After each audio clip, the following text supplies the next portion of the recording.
Good day to you. We've made it to September the 2nd, 2025.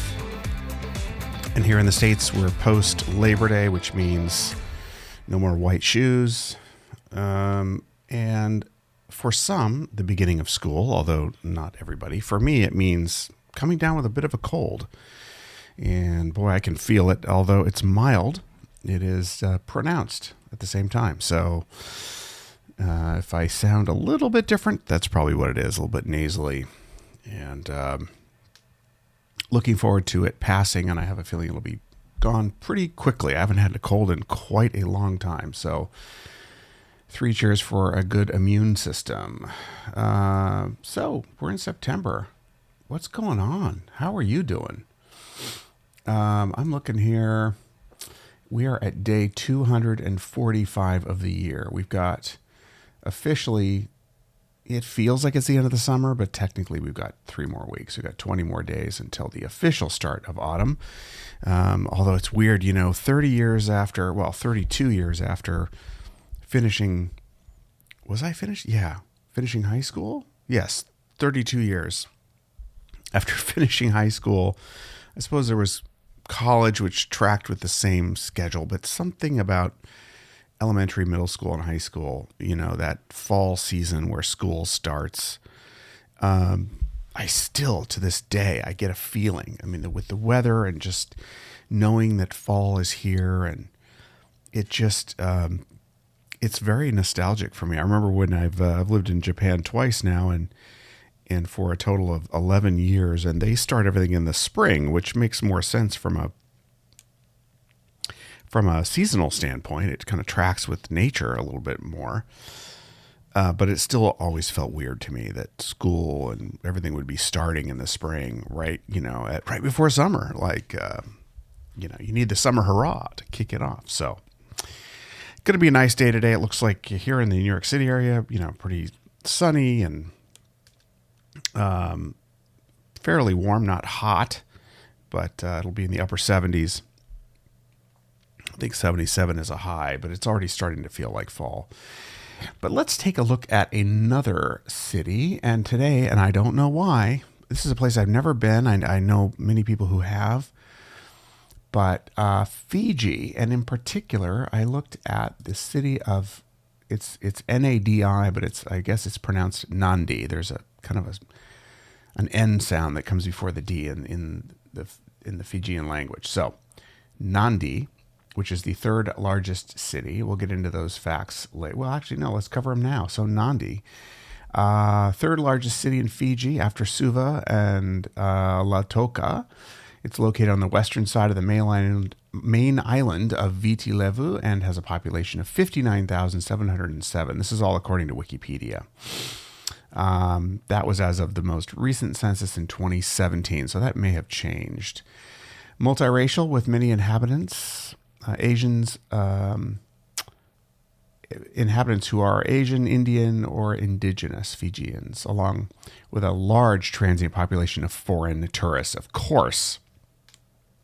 Along with sugarcane production, tourism, no surprise there, is a mainstay of the local economy. And actually, Nandi region has Fiji's highest concentration of hotels and motels. I suppose if I had been there, that would be an obvious factoid. But I haven't, and now I especially want to go. And there's some interesting history there as well. So what is it like for the Fijians in Nandi today? And it is a high of 78 degrees, partly cloudy, which is 26 degrees Celsius as a high. So looks pretty nice, although they're going to get a bunch of rain this week. So, or at least some anyway. I wonder, does it rain there like it does in Hawaii? I remember in Hawaii, at least in certain valleys, like Manoa Valley, where the University of Hawaii is, it kind of rained every day a little bit. Just a little drop. Now, this morning, I heard an ad on it's not radio per se, but it's a radio version of programming, news program that I listen to. And the ad was an announcement that New York State schools this year are going phone free. And that reminded me of a Harvard Business Review video that I watched that was done by Arthur C. Brooks. He's kind of a happiness expert. And he did a really compelling video that the topic was, you need to be bored. Here's why. And he talks about that, boredom isn't a bug. It's actually a feature of human existence. It's the vital moment when the brain moves to what he's calling the default mode network, a state that supports deeper reflection and wrestles with existential life questions like meaning, purpose, and coherence. And he talks about how modern stimulation, especially with our phones, but not limited to the phone, but especially with phones, that when we're constantly grabbing the phone, even for brief idle moments, we kind of stop that process from happening. It interrupts this natural reflective state.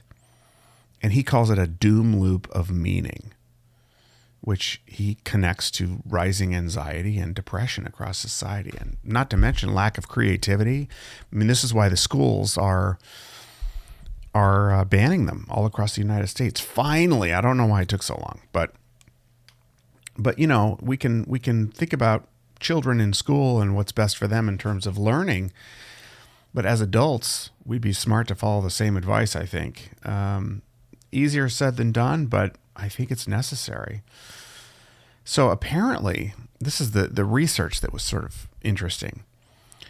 There was a Harvard study where the participants were sitting quietly in a room with nothing to do. And they were given a button that they could push that would give themselves a shock that would be mildly painful. And I think the majority, if this is right, I don't have the exact numbers, but a shocking number of people chose to push the button and shock themselves rather than just sit with their thoughts. And I have to say, my best thinking comes when I'm not doing much. I mean, the gym is a great place to think. And I've noticed lately that, I usually play music in my ear, but when I just work out, there's a different quality of thought process that goes on. And I will often have multiple epiphanies about what to do or how to phrase something. So I just think this is really the calling of our time, is to reclaim our ability to be, we say bored, but maybe we need to reframe the word and create space for a garden of ideas. So Brooks recommends several things that I'm sure everyone can think of, which is avoiding your screens and phones after certain hours, or keeping devices out of the bedroom, and intentionally carving out, minutes for doing absolutely nothing. So I suppose that includes not trying to meditate either, just literally just letting your brain kind of go wherever it wants to go. I've noticed that when I do that, I definitely think better. So what is your experience with this? What are you finding? Do you find yourself reaching for your phone if there's even a moment of silence? One thing that absolutely kind of drives me bonkers and is baffling at the same time is, look, I don't mean to be rude here in a short reflection podcast, but when I go into the restroom and I'm at a urinal, I mean, I'd say 7 times out of 10, if someone comes up to a urinal nearby, I can see in my peripheral vision a phone come out. I've walked in the bathroom multiple times and seen people with their phones out standing at the urinal. I mean, it's just such a bizarre behavior. But I think it's also a focused behavior. It kind of tunes out everything else, and people have grown so accustomed to like trying to tune out everything and keep their brain busy that when you're trying to go, I guess it'll calm your brain down maybe, or at least focus it on something else. I don't know, but I never saw that when I was a kid, that's for sure. I mean, we didn't have cell phones, but it just seems like it can't all be good. I don't know. What do you think? I really want to know. If you're listening to this on Substack, drop a note. I'd love to know. And if you are practicing what Brooks is calling boredom, what are you doing? How are you doing it? What result are you getting? Please share. Would love to hear that. All right. That's all for now. It's good to be back. I hope your week's off to a great start. Enjoy the season, whatever it is, wherever you are. And share this with someone that you think might enjoy a little bit of verbal vitamins, hopefully, in their day. Please share it with your friends. And let's grow our audience and our community so we can really get something going here to help us all through this life that is sometimes not easy, but so much better together. In the meantime, be good to yourself and others, and we'll be back tomorrow. Thanks a lot for listening. Bye-bye.